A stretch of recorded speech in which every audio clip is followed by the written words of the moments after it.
Halo teman-teman penggalang, bagaimana kabarnya hari ini? Jumpa lagi di Latihan Pramuka bersama Kak Widya dan Kak Cahyo, halo teman-teman penggalang semua. pada kesempatan kali ini kita akan mengenal tentang 3R. Ada yang tahu? Wah, apa itu 3R ya Kak Widya ya? Sepertinya nih teman-teman sudah tidak sabar untuk belajar 3R. Nah, sekarang kita langsung aja yuk Kak Widya, kita bahas apa itu 3R. Let's go! Nah, teman-teman semua, Kak Widya dan Kak Cahyo langsung aja ya bahas apa itu 3R. Nah, ayo kita bahas.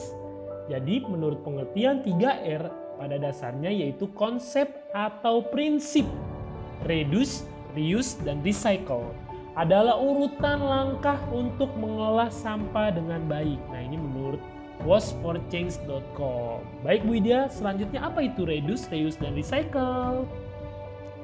Reduce berarti mengurangi. Jadi kita harus mengurangi segala sesuatu yang bisa mengakibatkan sampah. Contohnya mengurangi penggunaan plastik pada kantong plastik, botol plastik, atau pada alat makan plastik.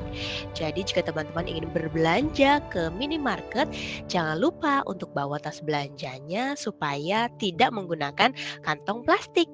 Dan juga jika teman-teman ingin membeli minuman-minuman yang teman-teman sukai, boleh loh teman-teman gunakan tumbler yang teman-teman miliki dari rumah. Jangan lupa juga untuk membawa alat makan yang bisa berkali-kali pakai. Yang kedua adalah reuse. Reuse berarti menggunakan kembali. Kita dapat menggunakan kembali barang-barang yang masih bisa digunakan, baik itu untuk fungsi yang sama ataupun untuk fungsi yang berbeda. Contohnya nih, kakak atau ibumu sudah tidak menggunakan satu tas. Nah, kamu bisa menggunakannya untuk kepentingan yang lain, misalnya untuk berbelanja atau untuk membawa barang-barang. Jadi tidak langsung dibuang tasnya. Lalu papa punya gelas yang biasa dipakai untuk minum kopi, tapi sekarang gelasnya sudah pecah misalnya. Nah, teman-teman bisa gunakan gelas itu untuk menaruh alat tulis teman-teman. Yang ketiga adalah recycle. Recycle berarti mengolah kembali atau mendaur ulang. Kita bisa mengolah kembali sampah menjadi barang atau produk baru yang bermanfaat. Contohnya, teman-teman di rumah punya botol-botol bekas. Itu teman-teman bisa manfaatkan loh menjadi rak sepatu atau menjadi prakarya-prakarya lainnya. Bisa juga botol bekasnya dibuat untuk mobil mainan tenaga angin. Nah, jika teman-teman mempunyai kepingan-kepingan CD, itu bisa teman-teman olah kembali menjadi hiasan dinding. Jadi tidak harus menumpuk sampah ya. Nah, teman-teman semua, tadi Kak Widya kan sudah jelasin ya apa pengertian dari reduce, kemudian reuse, kemudian recycle. Nah, Kak Cahyo nih akan menjelaskan contoh kegiatan reduce sehari-hari. Yang pertama nih, kalau teman-teman beli produk, teman-teman harus pilih produk dengan kemasan yang dapat didaur ulang. Jadi dilihat nih kira-kira ini produknya bisa didaur ulang nggak ya? Kemudian yang kedua nih, harus dihindari memakai dan membeli produk yang menghasilkan sampah dalam jumlah besar. Yang ketiga, gunakan produk yang dapat diisi ulang atau direfill. Misalnya alat tulis nih, kalau bisa diisi ulang lebih baik dibeli yang seperti itu. Kemudian yang keempat, maksimumkan penggunaan alat-alat penyimpanan elektronik yang dapat dihapus dan ditulis kembali. Yang kelima, kurangi penggunaan bahan sekali pakai nih, kalau bisa produknya itu dipakai berulang kali karena itu dapat mengurangi atau menghasilkan sampah yang banyak. Yang keenam, gunakan kedua sisi kertas nih kalau misalnya untuk penulisan dan fotokopi. Yang ketujuh, hindari membeli dan memakai barang-barang yang kurang perlu. Kalau teman-teman nih mau beli barang, kira-kira dipikir-pikir dulu nih perlu atau tidak nih. Nah, kira-kira itu contoh kegiatan reduce sehari-hari. Nah, teman-teman bisa sebutkan contoh yang lainnya ya. Nah, selanjutnya nih ada namanya reuse. Nah, Cahyo akan menjelaskan contoh kegiatan reuse sehari-hari.